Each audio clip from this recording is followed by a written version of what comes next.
దేవుని యొక్క వాక్యము మనకు ఎలా అర్థమవుతుందంటే, దేవునితో ఉన్న ఇంటరాక్షన్ బట్టి, దేవునితో ఉన్న ఫెలోషిప్ను బట్టి, దేవునితో ఉన్న రిలేషన్ బట్టి దేవుని వాక్యం మనకు అర్థమవుతుంటుంది. ఎలాగో చెప్పమంటే, పాత నిబంధన గ్రంథములో దేవుడు తన ప్రజల చేత ఆకాశము నుండి మాట్లాడేవాడు.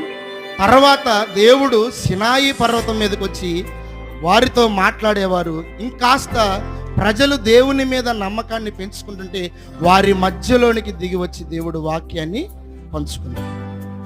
పాత నిబంధనలో దేవుడు తన ప్రజలతో ఎలా మాట్లాడేవాడంటే, కాస్త క్లోజ్ రిలేషన్షిప్ పెరిగితే ఏమైందంటే, దేవుడు కాస్త ఆకాశము నుండి దిగి సినాయి పర్వతం మీదకి వచ్చి మాట్లాడినట్లు, ఇంకాస్త ఒక అడుగు తన ప్రజలు వేస్తే దేవుడు 1,00,000 అడుగులు ముందుకు వేసి తన ప్రజలతో మాట్లాడే దేవుడు ఆయన.